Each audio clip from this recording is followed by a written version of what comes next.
Dear audience and dear online viewers, welcome to this live broadcast from the Norwegian-Russian border city of Kirkenes, a hub for international cooperation, at least historically, as you saw examples from in this intro video. My name is Marit Jakobsen. And I'm Margrethe Alnes. And together we will host this show on behalf of the Norwegian Barents Secretariat. And with us here in the room we have the audience who are participants in the seminar Backyard Residencies, Conversations in the North. We will introduce successful projects from the borderland, talk to invited guests, and discuss both the present situation and elaborate on future possibilities. You can interact in this broadcast by writing your comments in the chat. But before we start with the program, we would like to present our activities related to the Arctic Arts Summit this year. Yes, because one of the reasons why we are here today is the Arctic Arts Summit, which will take place for the third time ever later this month in Whitehorse, Canada.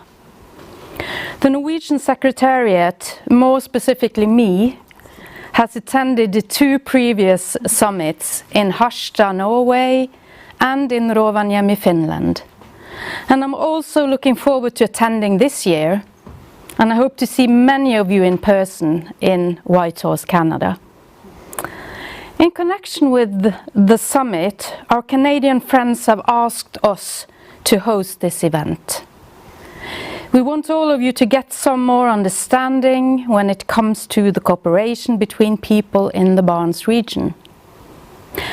Let's have a look at a short video to see why it is so natural for people to cooperate in this area.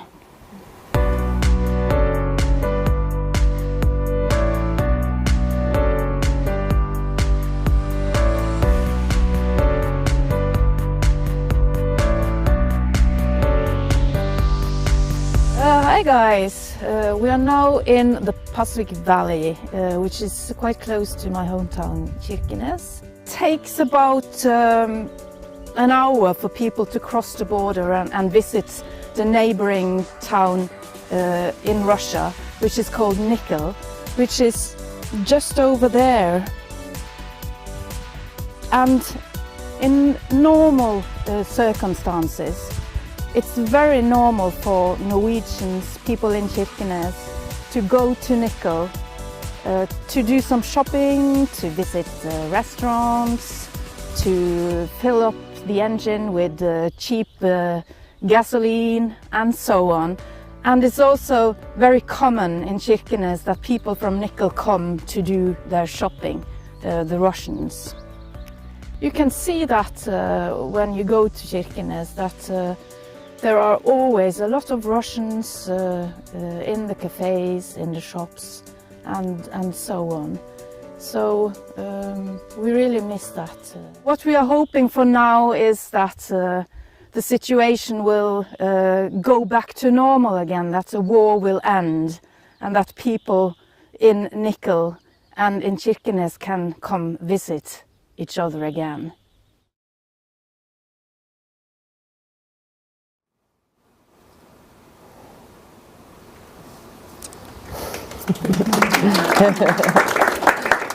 Yeah, so, and by the way, the moose was for real. It actually came that day when we went to film this video. It was a bit scary, but we managed to train it, so it ran across the road and everything was okay. Yeah, it's a lot of wildlife also in our area. So I mentioned earlier already that Margrethe and we both work for the Norwegian Barents Secretariat. So what exactly is the Norwegian Barents Secretariat doing?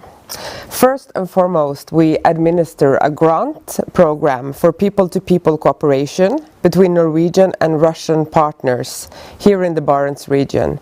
And it's mainly funded by the Norwegian Ministry of Foreign Affairs. The grant program's thematic fields are culture and sports, education and competence, business and entrepreneurship, media and information, civil society and environmental protection, which we tried to do with the moose in the video here. Youth and indigenous peoples are prioritized target groups across all of these thematic fields. But also we serve as a resource and competence center for decision makers, researchers, media, and of course for our project organizers. For 30 years we've been here to support cross-border cooperation. But at the moment we face the most severe crisis for this cooperation that we have ever experienced. All cooperation with official Russian institutions and organizations is put on hold at the moment. We only support projects with independent Russian partners who are still interested in international cooperation. And the largest thematic field of our portfolio is no doubt culture. And this is one of the areas where we see possibilities for cooperations in the current situation. Many of the independent project partners are artists and cultural organizations. So therefore we would like to tell you more specifically about what the Barents Secretariat do when it comes to cultural international cooperation.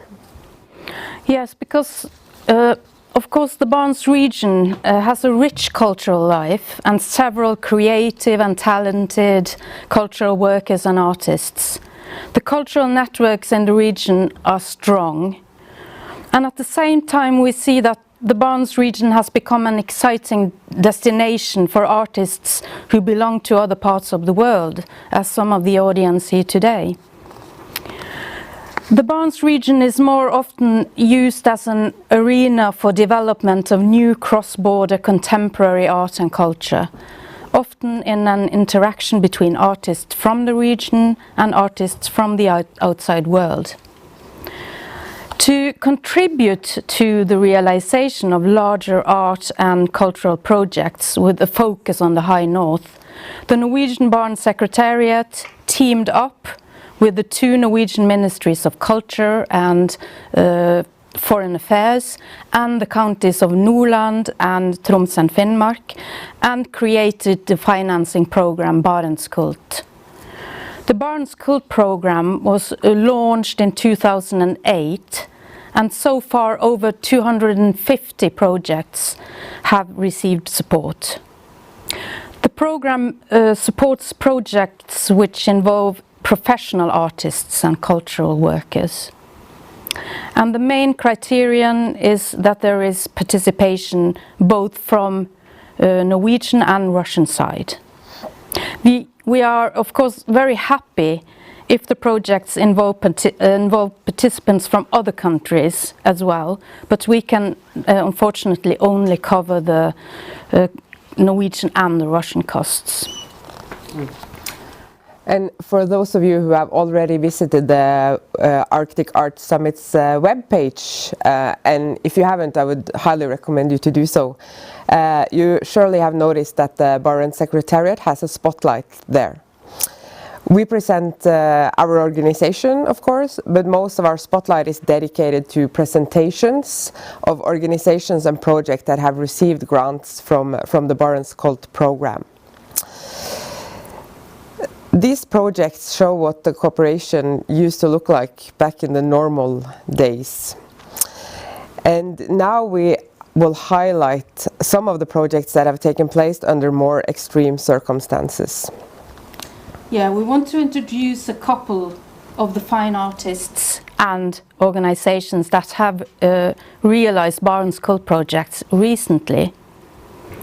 And let's talk about one of the projects that have been taking place, a project that turned out to be a very special happening, since its main activity happened on February 25th, the day after the war started. To talk about the project, we have invited the Norwegian partner, but first a small film from the event.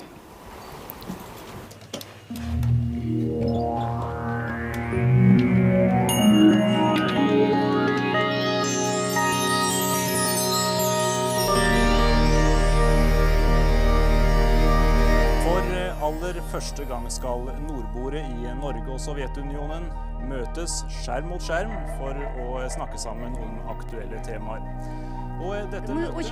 Vi er veldig glad for at vi har nå kommet til denne dialogen, og vi er klart til i dag å lære hverandre å kjenne bedre. Vi har kommet Og til mitt dette spørsmål programmet med stor glede. er det engstelse for de kraftverkene også på Kolahalvøya?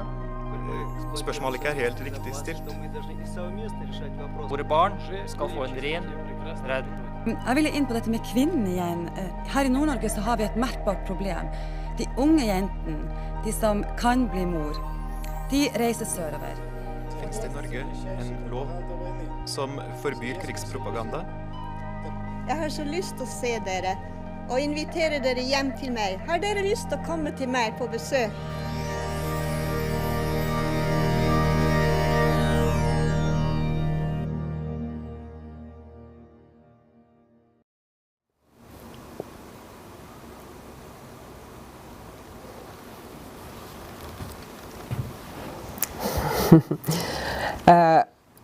With us here we have Carl Christian Lein-Størmer, who organized this project together with the Russian partners in Friday Milk. Unfortunately, we did not manage to have Shanna and Oleg with us today, but we are so happy that you could make it. And first, since it was only in Norwegian and partly Russian, could you just talk a little bit about the concept of your project, the background and history? I think maybe Zhanna and Oleg is watching us on stream, so yeah, we say hello. Well, as you probably could tell, this was not shot this year. This was sort of an intro vignette we made based on the original Fjernsynsbro, which was, I guess, inspired by something called the Space Bridge, which was between the US and Soviet a few years earlier. So this was a TV broadcast in 1988, the first time Norwegians and Soviet people were going to speak live via satellite. And I had honestly never heard of it until it was actually Zhanna and Oleg who showed me this, the original show.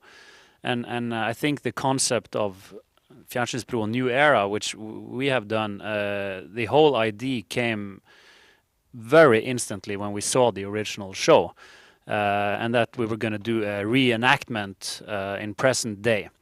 But we planned it for maybe 2 years, and as you can imagine, we couldn't foresee the setting of the Fjernsynsbro 2.0 as it turned out, and originally, the main sort of core of our project was that we were yet again divided, but because of COVID.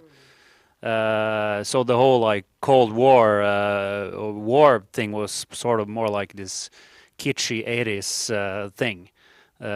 So it became something very different that we had foreseen.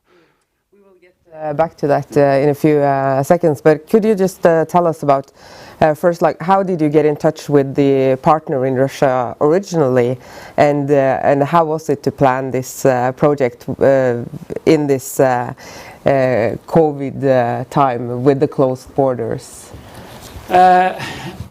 My background is in music and punk music and so-called DIY touring, where you organize tours yourself and do everything yourself and on a very like small, gritty level. And in 2009, I was able to go to Russia for the first time. In 2010, we did the first long tour in Russia, which was a very intense and a beautiful experience, where we met a lot of people that became close friends and collaborators further down the line, including Oleg and Zhanna. So I know them from that. And when you meet people in that sort of setting, you instantly sort of develop this bond of trust that maybe goes, that sticks.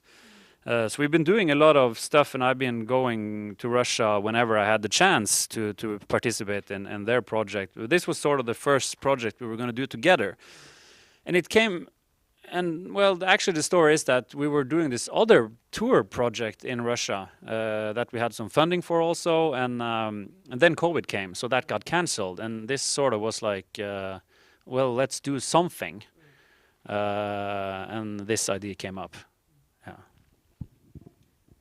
Actually, the main event of the project was held here on the day after the Russian invasion of Ukraine.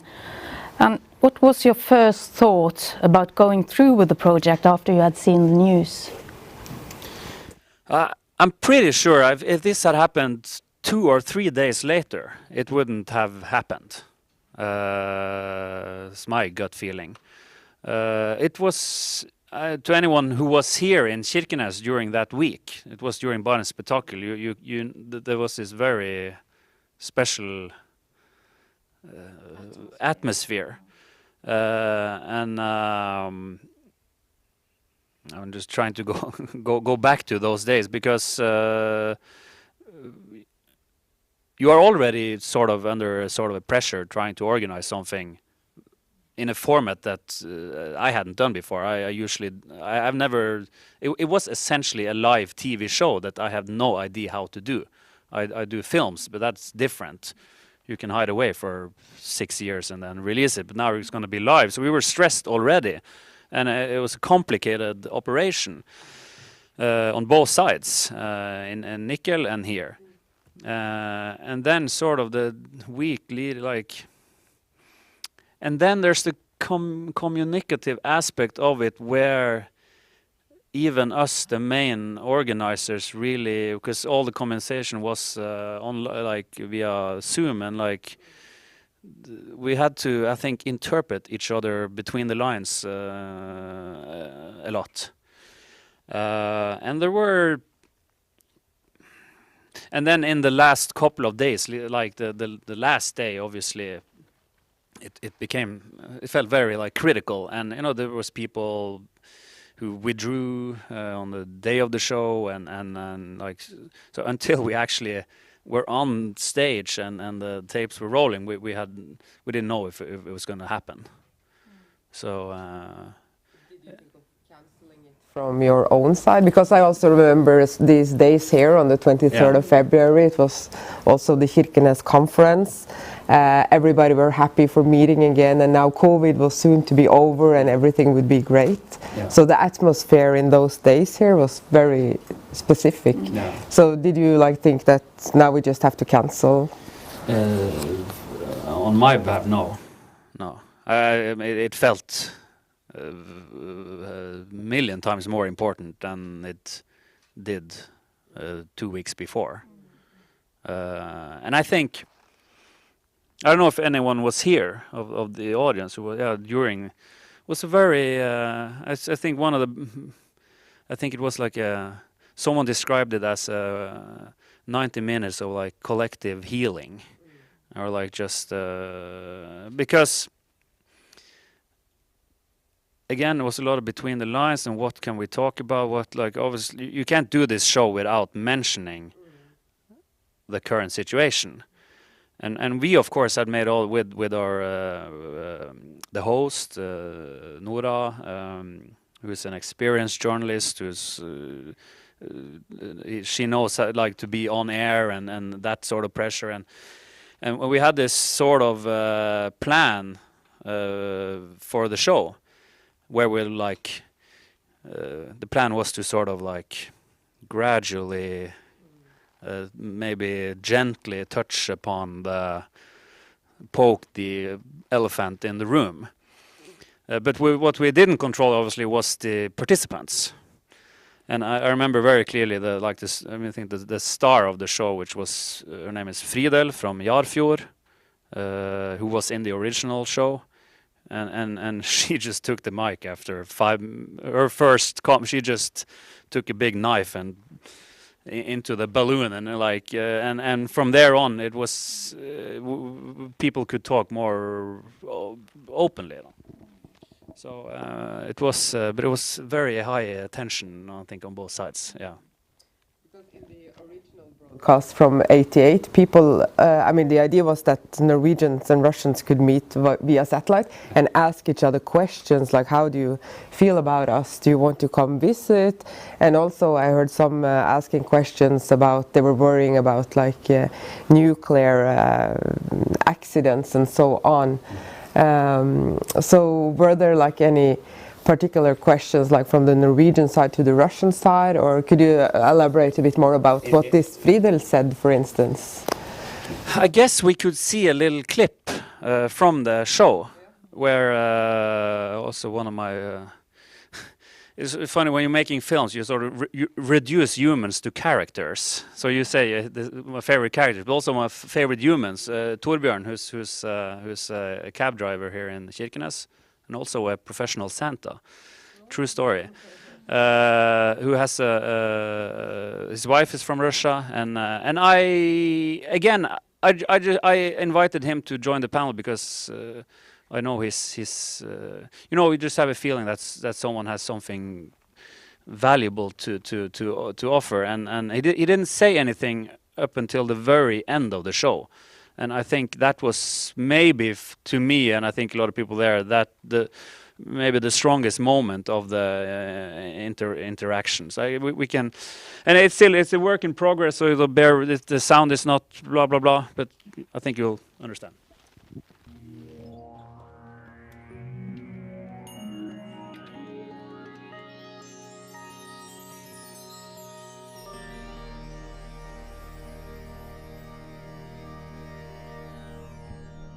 Ja, mitt navn er Torbjørn Martin Nilsen, opprinnelig fra Hammerfest.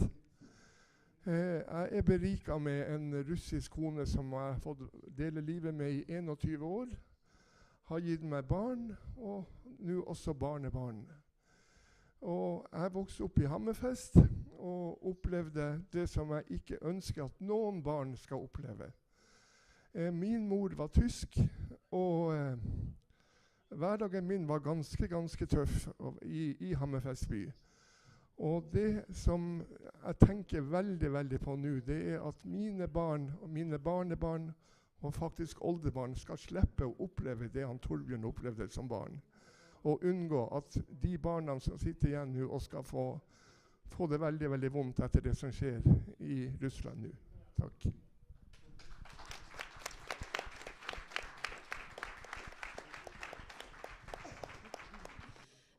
Jeg har jo egentlig lyst til å spørre Nikkel hva slags tanker dere gjør dere rundt det våre publikum her deler av betraktninger. Да, мысли очень, с одной стороны, очень трагические, печальные мысли, потому что я, например, восточная украинка, я родилась и выросла в Харьковской области. Harkiv fylke, der det alt handler under bombing. Jeg har bodd der i 32 år. Jeg russisk borger, helt fra starten av. For jeg kom hit under sovjetperioden. Jeg har da den sovjetiske statsborgerskap og nå den russiske. Men jeg er født ukrainer i Øst-Ukraina, der tradisjonelt de varmeste følelsene overfor Russland har bestandig vært. Så det som skjer nå, selv om jeg ikke involverer meg i, så ikke prøver å sette meg ikke som skyld av hvordan det har ført seg hit, hvordan vi kommet hit, det blir bare verre. Det er helt forferdelig følelse, så det er som om hjertene ble revet i to. Altså i alle disse dagene nå siden 21.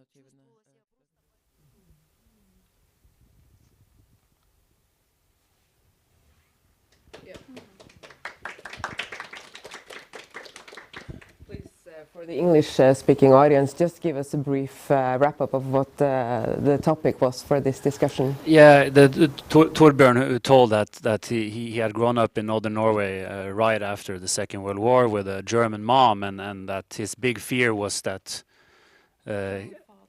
mother. Yeah. That because he experienced horrible things, bullying, and which is actually why he chose to become a Santa Claus. And that his big fear was that kids now of Russian descent or would experience the same thing here, and then the woman on the Russian side, and it was, I think that was I was honestly like amazed of how blunt she was. I think it was a very special moment during the broadcast. It was yeah. Yeah, could you just say in English, what did she say? You said she was blunt, but what did she express? That she went at the moment where we're not supposed to even mention the situation, or where she told about her background being Ukrainian and how this situation just shattered her heart and so forth. So and just. I don't know that at that very moment, I think just to express anything felt like a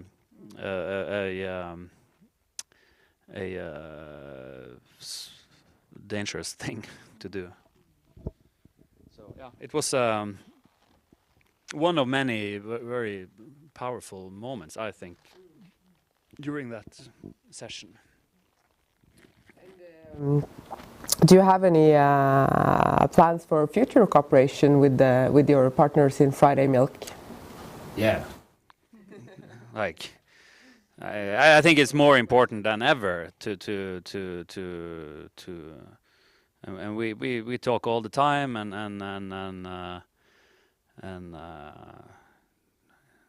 as I said, for this project, it's almost like I felt like.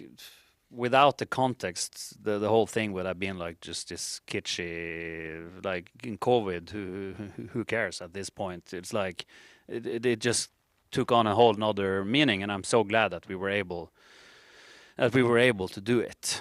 But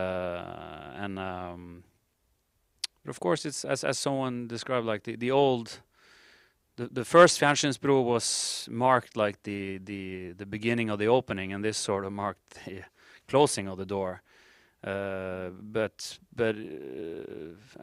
at that time, but I'm very happy that we were able to sort of at least capture that moment and to be able to look back, hopefully, and with some distance and when things have gone in a better direction later on. But that there's something, yeah. So what we're working on, we're sort of going to like narrow it down and make it sort of a film out of this that hopefully will be ready within the end of the year.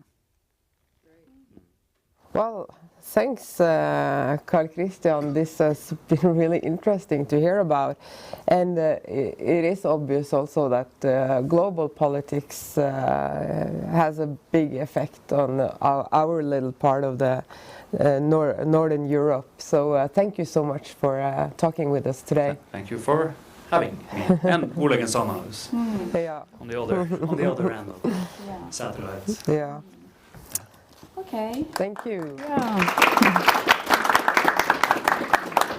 So it's time to move on, and now we'll welcome Evgeny Gorman from Pikene på broen.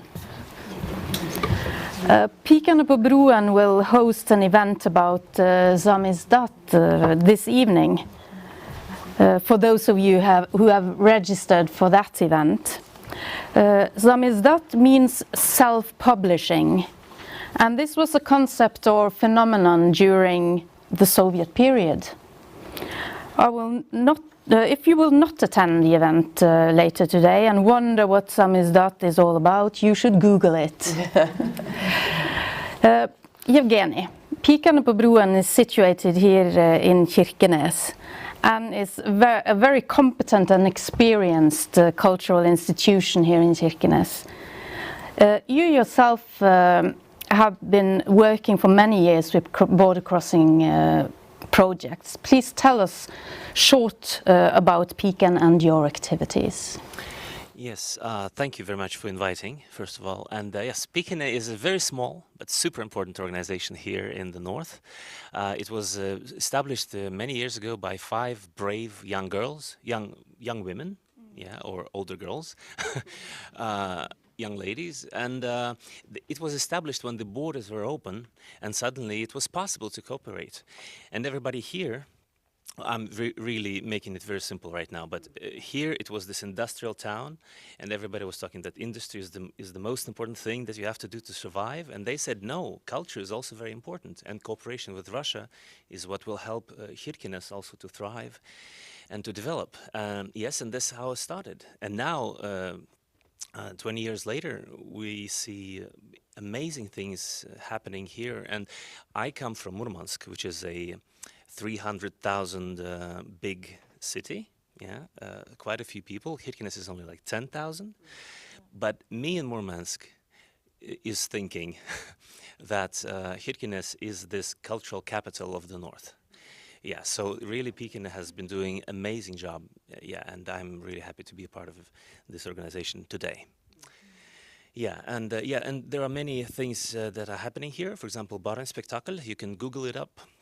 Some of you have been to this wonderful festival. I think, yeah, so many things happen there, like Firenze's Brew.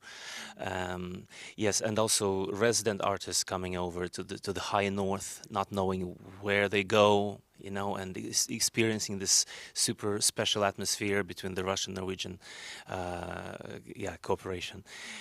And it'll take a lot of time to tell what Pikine does. Yeah.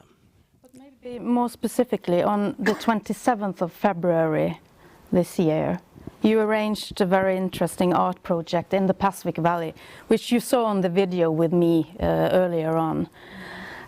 And that was a project that got a significance beyond its intention, maybe we can say, because of the start of the war just a few days earlier.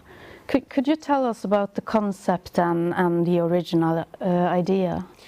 Yeah, to make it even more tense, I have to say that the festival, the big festival, the international festival, started on the 23rd, which is a military day in Russia. Everybody celebrates men and power.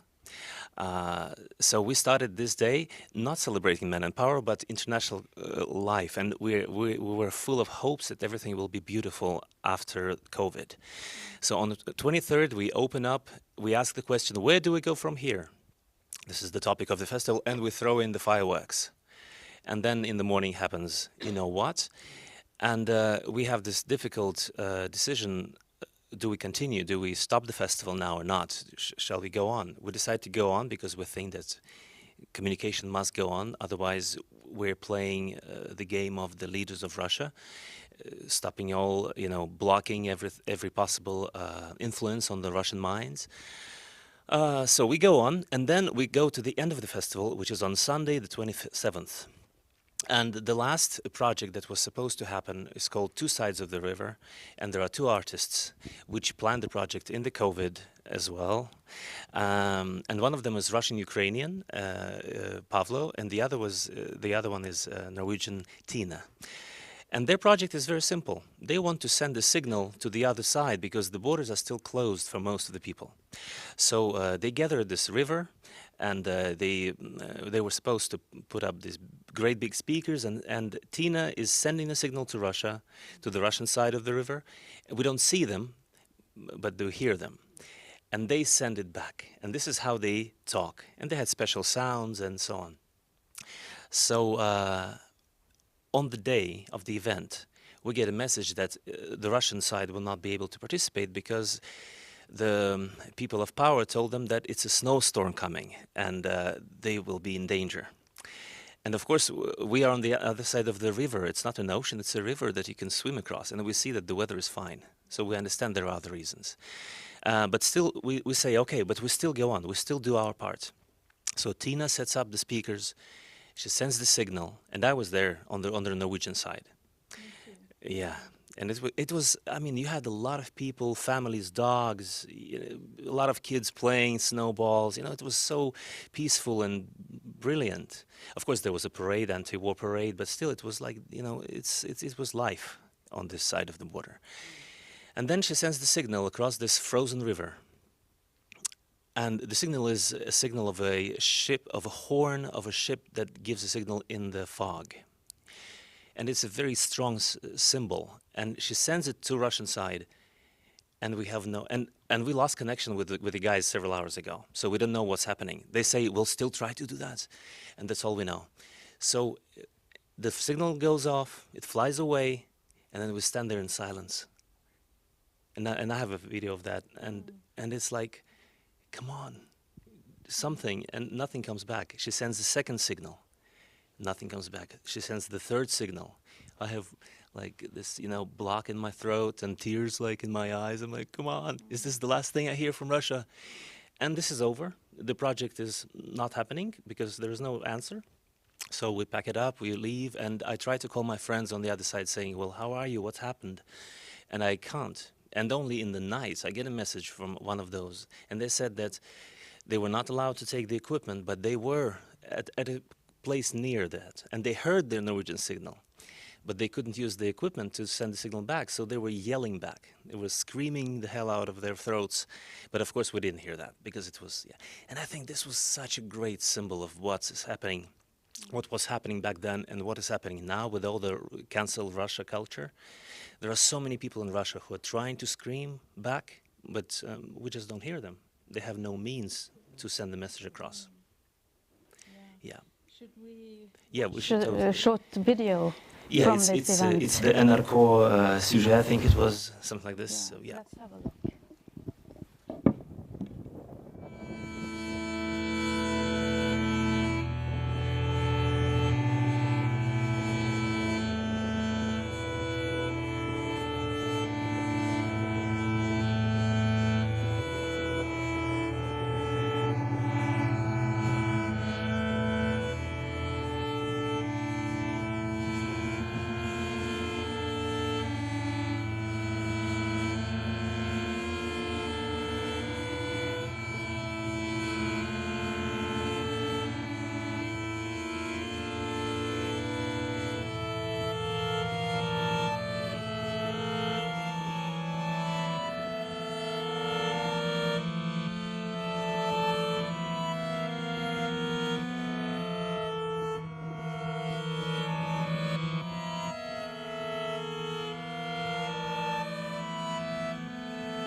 Som vi jo ser er det jo full snøstorm, så det går ikke an å stå ute akkurat nå.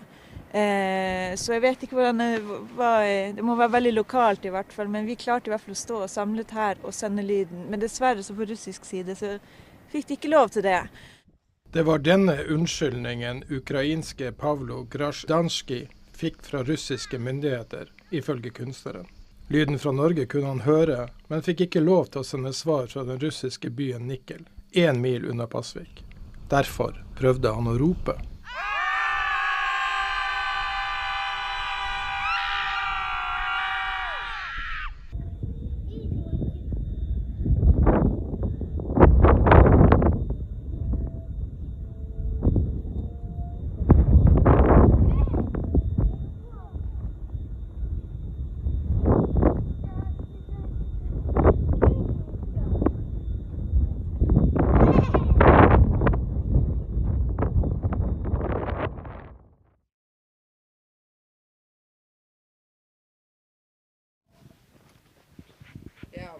That was so strong. Let's give a hand to the video. It's really, as you say, a really strong piece of art and also a symbol of the situation, I think, today. And I just want to pick up on, you mentioned this cancel culture on Russian art, but who is it really who are the best of cancelling Russian culture in this? It's actually from the own authorities, right? Yeah, absolutely, absolutely. And I can't argue about that. Russians are the first ones to cancel, but there are other people who. And actually, I've been thinking about it. I don't know if it. Yeah, I should say this. I moved here in January this year, so I still have my Russian car with Russian plates. And on the 24th and on, I was driving my Russian car here in Kirkenes. And the first two weeks or maybe a month, I felt really ashamed of driving a Russian car with Russian plates, because I felt like I felt ashamed. Yeah, I felt shame. But now, 3 months later, I understood one thing that really helps me to kind of deal with my nationality, is that nationality is not a characteristic of a person. You know, when you look at the Wikipedia, you would see like this and that, like German, and then year of birth and so on. So for some reason, we think that nationality is like this good characteristic of a person. And if you know the nationality, then you're like, okay, I know how to think about it. But it's not true. You know, all people are special. So yeah, understanding that nationality doesn't make you who you are is important. Thank you for that input. And what do you consider is the most important impact of artworks like this? I mean, in general, because this was planned before the war, but particularly in times of crisis like we face now. What do you think is the most important impact? It's a very tough question.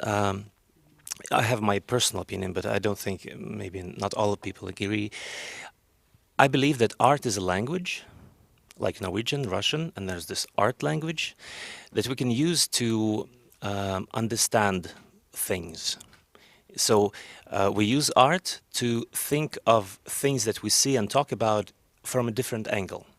So maybe what art is good at is helping us to look at the war, for example, from the sides that you wouldn't have looked at from the parliament, for example, or from the journalist's side. Yeah, so that's one more way to look at the problem. Maybe find some meanings and metaphors, and and maybe affect somehow, not on the verbal level, but maybe something there. You know, I don't know how to explain this. Yeah. So yeah, this is a metaphysical way to understand reality. Yeah, thank you. And how is it now? I know you have a lot of partners in Russia, artists. What is your impression now? Is it still? I've had for a long time the impression that it's a lot of will to work together with the international artists. And now I fear we see some kind of like self-isolation from the government side. What is your impression of the people you know in Russia now? Do they want to, and do they dare to cooperate with Western artists? Well, again, it's like saying, what do you think Russians want? I don't know what Russians want, because it's a lot of different people. But I know for sure examples of today. Today, the Ministry of Culture of Murmansk region issued a document that told all the official cultural establishments to notify FSB if they have events with more than 50 people 10 days prior to the event. And this is like, this is a totalitarian regime. We never had to notify FSB if we had events. This is weird. Police, yes, like doctors, of course, but not the FSB. So, there's a lot of fear right now in Russia. And I know for sure that a lot of people from my sphere, from the sphere of independent art, they either left Russia, or they cannot allow themselves to leave for many reasons. And they have to stay there, but they're left face to face with propaganda. Yeah, so they're facing it everywhere, on the streets, you know, talking to their neighbors, and, you know, it's just like this, it's air around them. And they have to breathe it. They have no choice, and they're breathing it. So really, what I do, the best I can do, is provide them with some oxygen masks, you know, show them that here there are, you know, other things to talk about, and there are people there who support you, and they think that what's going on is wrong, and, you know, I hope well, of course, with every week, it's harder and harder to think about it. But I really hope that what we're doing today here with culture or with business or whatever is we are trying to save the world, from, I don't know, from the stupidity, from violence, and from many things, by trying to keep the contact. One of my friends in Norway, I always tell this story. He's from Tromsø. He knew 2 words in Russian: kommunikatsiya, katastrofa, because he thought that all of the problems come from the lack of communication.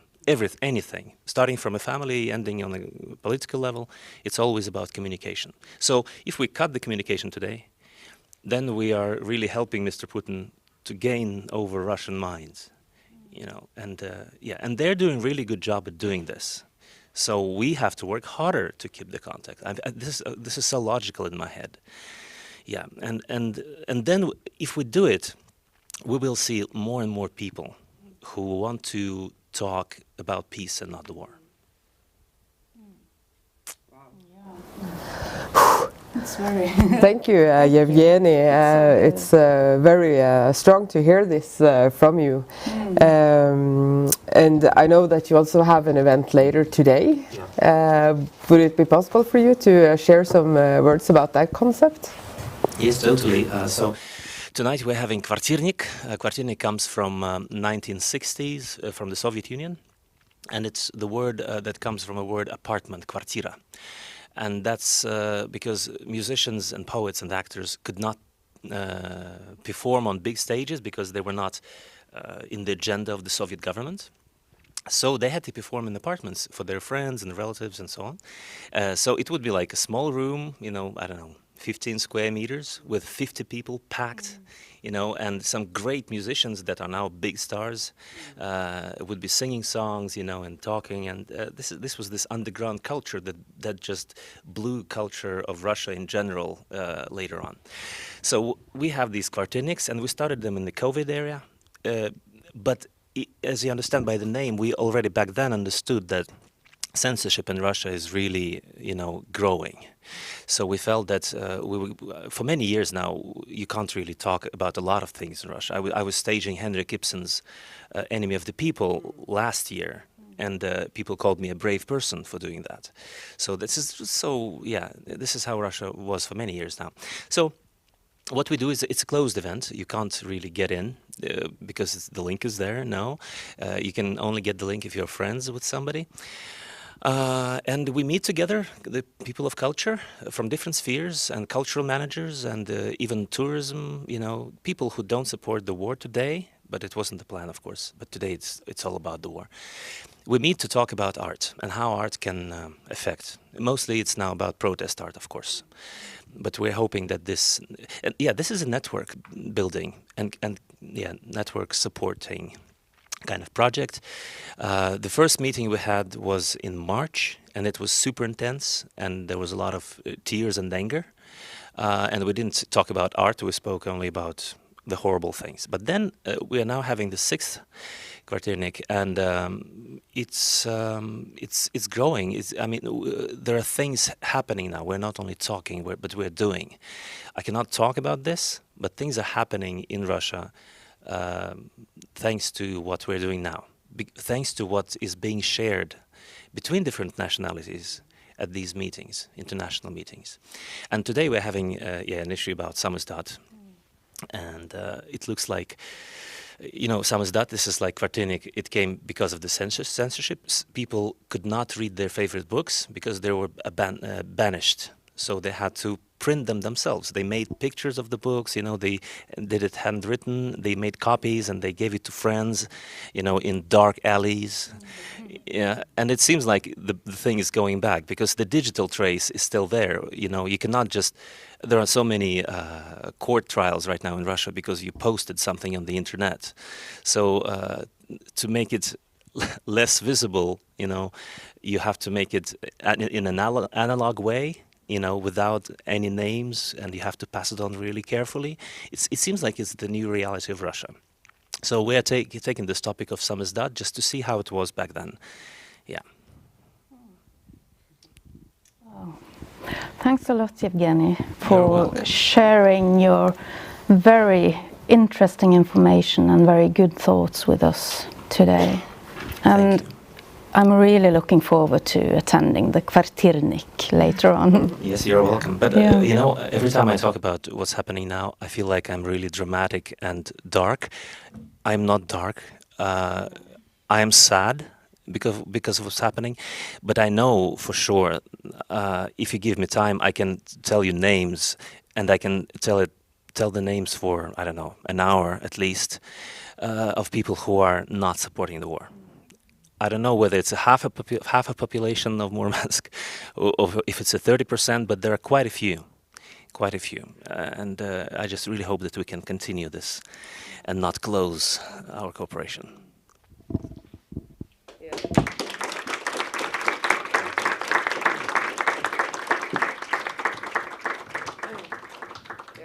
Thank you, Yevgeny. You really ended your speech there with a little ray of sunlight, I would say. Yeah. Definitely. So, Margrethe, where does this leave us? And to ask with the title of this year's Barents Spectacle, as Yevgeny mentioned, where do we go from here? Well, of course, it's a complicated situation, as we heard all about now. The Norwegian government and the Ministry of Foreign Affairs have asked the Barents Secretariat to continue to support people-to-people contact, although we strongly condemn the Russian invasion, of course. We have stopped or put on hold all cooperation with the official Russia or people belonging to the official structures. The only cooperation we can and will support now is with independent individuals and organizations. But of course, it's practically very difficult to cooperate. There are very few possibilities for Russians to come to Norway or elsewhere in the Nordic countries. It is very expensive to travel, since one of the few plane routes goes through Istanbul, and then you have to go all the way to Istanbul and then all the way up to Norway again. And there are, of course, not an abundance of flights through Istanbul. And you also have the problem with money transfers. It's almost impossible, or maybe impossible, to transfer money to Russia now. So to answer the questions, where do we go from here? What is the future? It is difficult to predict. We sincerely hope that the current situation, where it's impossible to stay in normal contact with the Russians, will end soon. In the meantime, we will in some way or another keep a door open for contact. Yeah, thanks, Margrethe. And we sure hope for better days for everyone, but especially at the moment for the people of Ukraine. And that was all from our live broadcast here in Kirkenes. I would like to thank all the audience here in Studio Barents, and also a big thank you to all our online viewers. Take care, everybody.